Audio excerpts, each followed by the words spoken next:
नमस्ते प्रणाम समस्त मिथिला लोकनि के प्रणाम करै छी। हम जनक नंदिनी आइ हम भोला बाबा के एकटा फेर से नचारी अहाँ सबके सुनबै छी। ई नचारी हम अपने से लिखलहुँ हन और अहाँ सब सुनू और हमर चैनल के अहाँ सब सब्सक्राइब कर लिया और कमेंट बॉक्स में बताएब जे अहाँ सबके केहन लागल।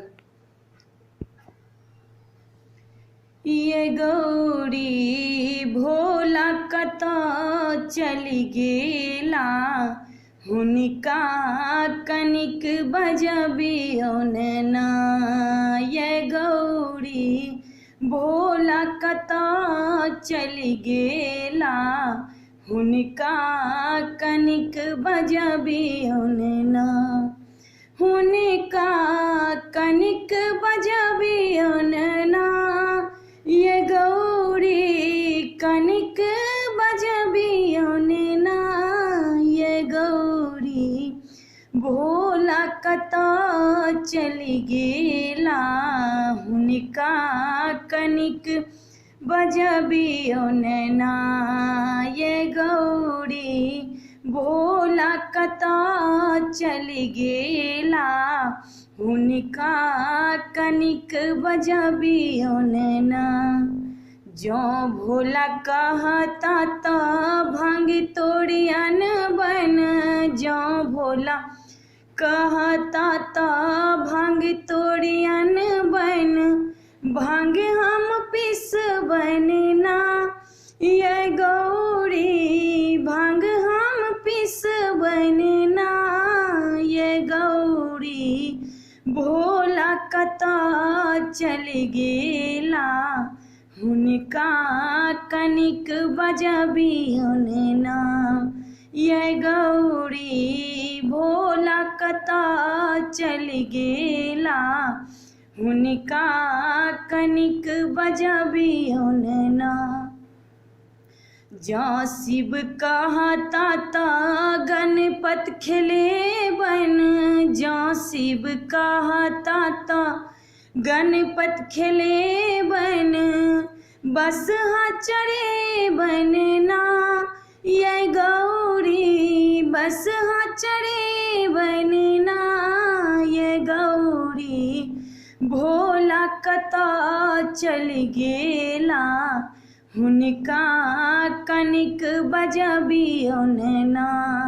ये गौरी भोला कतऽ चलि गेला, हुनका कनिक बजबियौन ना।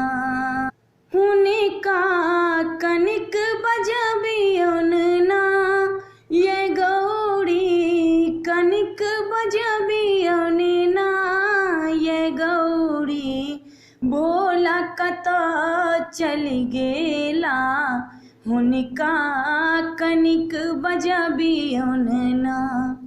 जँ शिव कहता तऽ चरण दबेबन, जँ शिव कहता तऽ चरण दबेबन, फूल तोड़ि अनबन ना। ये गौरी फूल तोड़ि अनबन ना। ये गौरी भोला कतऽ चलि गेला, हुनका कनिक बजबियौन ना। ये गौरी भोला कतऽ चलि गेला, हुनका कनिक बजबियौन ना। भनहि विद्यापति सुनु बम भोला, भनहि विद्यापति सुनु बम भोला, अहाँ नंदनी पड़हब सहाय भोला, सब पर रहब सहाय भोला। अहाँ कतऽ चलि गेलहुँ, हुनका कनिक बजबियौन ना। ये गौरी दानी कतऽ चलि गेला, हुनका कनिक बजबियौन ना। ये हुनका कनिक बजबियौन ना। ये हुनका कनिक बजबियौन ना।